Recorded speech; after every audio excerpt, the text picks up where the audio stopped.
ETF index mutual funds నేర్చుకుని stock మార్కెట్లో రాణించాలనుకుంటున్నారా? వెంటనే ఈ నెంబర్కి కాల్ చేయండి. అమ్మా నమస్తే. నమస్తే అమ్మా. అమ్మా, ఇంట్లో అసలు ఎలాంటి వస్తువులు ఉంచుకోకూడదు, నెగిటివ్ ఎనర్జీ వచ్చే వస్తువులు ఉన్నాయి అంటారు కదా, అవి ఏంటమ్మా? ఏదైనా సరే మనకి సంతోషంగా కనపడనిది ఉంచకూడదమ్మా. చూడగానే మన మనసు వికసించాలి. కొన్నిటిని చూడగానే మనసు ఇలా మొహమే ముడుచుకుపోతుంది, అనిపిస్తుంది, ఇట్లా అనిపించేటటువంటి ఉండకూడదు అంటారు. అట్లాంటి వాటికి కొన్ని ఉదాహరణలుగా చెప్పాలి అంటే, ఆగిపోయిన గడియారాలు ఇంట్లో ఉండకూడదు. అంటే కాలం ఆగిపోయింది, ఇలాంటివి కొన్ని సింబాలిక్ గా చెప్పిన కారణాలు. తర్వాత పగిలిన అద్దాలు పగిలితే ఇంట్లో ఉంచుకోకూడదు. ఎందుకంటే పగిలిన అద్దంలో ఏం కనపడుతుందమ్మా? మొహం బోర్డు మొహాలు కనపడుతుంది, చిన్న చిన్న మొహాలు. అంచేత పగిలిన అద్దం ఉంచుకోకూడదు, వెంటనే పడేసేయాలి. అలాగే ఫోటోలకి వాటికి అద్దాలు పగిలిపోతాయి. అవును, ఫ్రేమ్స్ కి అంటే ఇప్పుడు అవసరం లేవు అన్ని లామినేషన్స్ అనుకో, ఒకప్పుడు అద్దాలు ఉండేవి. అట్లాంటి వాటికి అద్దాలు పగిలిపోతే వెంటనే వాటిని అద్దం మార్పించేయాలి, లేకపోతే అది తీసి అవతలైనా పెట్టేయాలి. మనం దాని వంక చూడకూడదు. ఎందుకంటే ఆ పగిలిన అద్దంలో మొహం ఎట్లా ముక్కలు ముక్కలుగా బోల్డ్ ప్రతిబింబాలు కనపడతాయి అసలుది కాకుండా. అట్లా కాకుండా ఆ ఫోటోలకు అద్దాలు పగిలితే ఫోటో వెనకాల ఉన్నటువంటి చిత్రం, అది దేవుళ్ళది కావచ్చు, మామూలుది కావచ్చు, చిన్న చిన్నవిగా రకరకాలుగా కనపడుతూ ఉంటుంది కదా, అతికినట్టు, అది పనికిరాదు. అట్లాగే విరిగిపోయినటువంటి బొమ్మలు ఉండకూడదు ఇంట్లో. ఏదన్నా బొమ్మ విరిగిపోయింది అనుకోండి, వెంటనే బయట పారేయాలి. అట్లాంటివి కూడా పనికిరావంటారు. అదేవిధంగా చిరిగిపోయినటువంటి వస్త్రాలు, అంటే చిరిగిపోయిన బట్టలు బయట పారేసేంత ధనవంతులమా మనం? ఏదో విలువైనటువంటి ఖరీదైనటువంటి బట్టలు చిరిగిపోతాయి అంటే, అదేదన్నా అట్లా అయితే కుట్టి ఇంట్లో ఉంచుకోవచ్చు గాని, వాడుతుంటే పర్వాలేదా? కుట్టి వాడుకుంటే పర్వాలేదు గాని కుట్టకుండా వాడకూడదు చిరుగుండగా. ఎందుకంటే ఒకప్పుడు అసలు కుట్టింది వాడేవాళ్ళు కాదు మన దేశంలో. అసలు కుట్టడం అన్నది ఉండేది కాదు. కింద ఒకటి కట్టుకునేవాళ్ళు, పైన గుండెల కోటి కట్టుకునేవాళ్ళు, పైన బల్లెవాట్లాగా ఒకటి వేసుకునేవాళ్ళు, అది పద్ధతి. అంచేత అసలు కత్తిరించటం కుట్టడం అన్నది లేదు.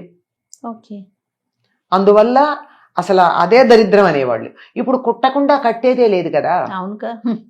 మరి మనకు ఒక రెవిక కావాలి అంటే దాన్ని కుట్టందే కట్టట్లేదు. ఆఖరికి అవసరం లేదు కానీ చీరకి అయినా దాన్ని కుట్టుకోకుండా కట్టుకోం మనం, కింద ఫాల్ అతికైనా పెడుతున్నాం. కనుక ఈ కుట్టడం అనేటటువంటిది పర్వాలేదేమో కాలానుగుణంగా అనిపించినా చిరిగిన ఉండకూడదు అంటారు. అలాగే విడిచిన బట్టలు ఎక్కడ పడితే అక్కడ, చాలా మంది ఇళ్లల్లో విడిచిన బట్టలు అలా వారేస్తూ ఉంటారు. ఎప్పుడో 2 రోజులకో 3 రోజులకో, ఎప్పుడు చాకలు వస్తే అప్పుడు తీయడం, లేకపోతే ఉతికే. పల్లెటూళ్ళల్లో ఒకప్పటి మాట, ఇప్పుడు అట్లా లేదు కానీ పని మనిషి ఎప్పుడు వస్తే అప్పుడు అక్కడ తీయడం. మిషన్లో వేయడానికి కూడా, మిషన్లు ఇంట్లో ఉంటే కూడా అందులో వేయడానికి కూడా బద్దకించి ఇక్కడ అక్కడ విప్పిన బట్టలు పడేస్తూ ఉంటారు. మైల బట్టలు అంటే విప్పినవి, మైలాంటి వేరే ఉద్దేశం, కట్టి విప్పిన పడేసిన బట్టలు ఎక్కడ పడితే అక్కడ ఉండకూడదు. ఇది కూడా దరిద్ర హేతువుగా చెప్పారు మనకి. అంటే ప్రతిదీ కూడా పాజిటివ్ నెగిటివ్ అనే పదాలు ఆ రోజుల్లో వాడేవాళ్ళు కాదమ్మా. ఇది దరిద్రం, ఇది శుభం, ఇది లక్ష్మి, ఇది దరిద్రం అని చెప్పేవాళ్ళు. అంటే లక్ష్మీప్రదం అంటే మంచిది, పాజిటివ్ ఎనర్జీ, దరిద్రం అంటే నెగిటివ్ ఎనర్జీ అని దరిద్రం అన్న పదంతో చక్కగా తేల్చి పడేస్తూ ఉండేవారు. అలాగే ఇంట్లో బూజులు వేలాడిన, మట్టి ఉన్నా, చెత్త ఉన్నా, ఇవన్నీ కూడా ఇంట్లో ఉండకూడదు అంటారు. ఎందుకు పేరుకుపోతాయమ్మా ఇవన్నీ నక్కర్లేనివి? శుభ్రత లేకపోతే అది చెత్త పేరుకుపోతుంది. అసలు ఎక్కువ వస్తువులు ఎందుకు పేరుకుపోతాయి? కొంతమంది ఇళ్లలోకి వెళ్ళామనుకోండి, మనం ఇల్లు చాలా బాగుంటుంది, మొత్తం వస్తువులే అన్నీ కనిపించేమిటో, గాలి పీల్చుకోలేము, ఉక్కిరి అయిపోయినట్టు అనిపిస్తుంది. అంత అక్కర్లేదు. ఒక్క చిన్న ఉదాహరణ చెప్తా. ఒక గోడ మీద 7-8 ఫోటోలు పెట్టామనుకోండి, ఒక్కసారి ఆ 7-8 ఫోటోలు తీసేసి గోడ దులిపేసి అలా ఖాళీగా ఉంచండి, ఏమిటో హాయిగా ఇల్లు కొత్తగా ఉన్నట్టు అనిపిస్తుంది. అవునా?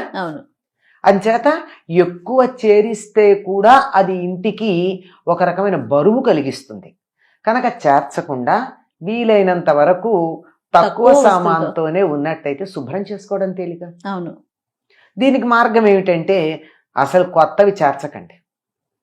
ఉన్న వాటితో సర్దుకోలేరా? ఎందుకు కొత్తవి కొంటున్నారు? కొత్తవి కొంటున్నారంటే వాటి అవసరం ఉందనే కదా. అవసరం ఉంది అని దాన్ని కొన్నప్పుడు దీనికి బదులుగా ఇంతకు ముందు ఏం వాడారో అది గుర్తు చేసుకోండి. అది ఇంట్లో లేకుండా చేసుకోండి. చాలా మార్గాలు ఉన్నాయి ఇంట్లో లేకుండా చేసే మార్గాలు. ఎవరైనా అవసరం ఉన్న వాళ్ళకి ఇచ్చేయచ్చు. అంటే ఔదార్యం ఉంటే. ఇలాంటి ఔదార్యం లేకపోతే ఎక్స్చేంజ్ చేసుకోవచ్చు. ఓలిక్స్ ఏదో ఉంది, ఆ పేరు తెలియదు, యాడ్స్ చూస్తూ ఉంటాం కదా. పాతది ఏదన్నా ఉంటే వాడిని పిల్లవాడిని పట్టుకెళ్ళిపోతాడు. లేదా మనకి తెలిసిన వాళ్ళు బోల్డ్ మంది ఉన్నారు ఈ వస్తువులు అవసరమైన వాళ్ళు, వాళ్ళకి ఇవ్వచ్చు. ఇదిగోనమ్మా మేము ఇది కొనుక్కున్నాం, ఏది వాటర్ ఫిల్టర్ ఏదో మిల్టన్దో ఏదో కొనుక్కున్నాం మేము. అది వరకు ఇలా మామూలుగా ఉండేటటువంటి ఫిల్టర్ ఉండేది, క్యాండిల్స్ ఉన్న ఫిల్టర్. మీకు కావాలా అని అడగండి. తీసుకునే వాళ్ళు ఎంతమంది ఉంటారు?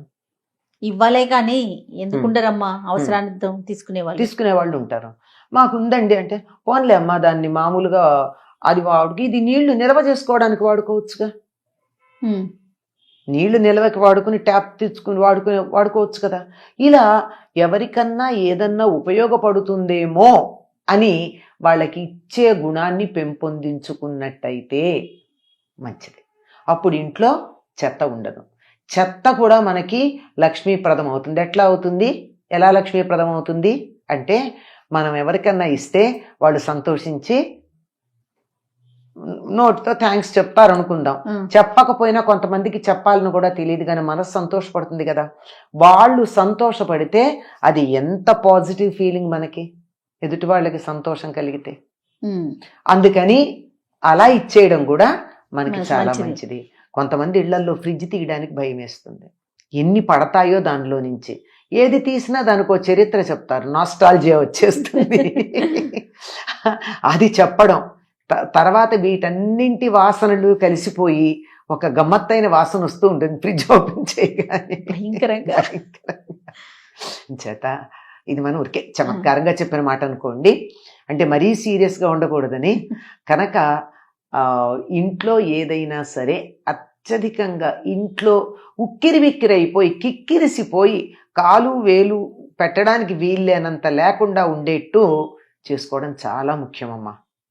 ఇంకా గట్టిగా చెప్పాలంటే వరుసగా లెక్కలు పెట్టుకుంటే ఆగిపోయిన గడియారాలు, పగిలిన అద్దాలు, విరిగిన బొమ్మలు, బూజు, చెత్త, చిరిగిన బట్టలు, పనికిరాని వస్తువులు. మనం ఎక్కువ కాలం ఏదైనా ఒక వస్తువు వాడకపోతే అది మనకి నెగిటివ్ ఎనర్జీ కింద లెక్క. కనుక వాడని వస్తువులు ఉంచుకోవద్దు. అలాగేనమ్మా, వాడుతున్నవే ఉంచుకుందాం. తప్పకుండా అమ్మా. నమస్తే.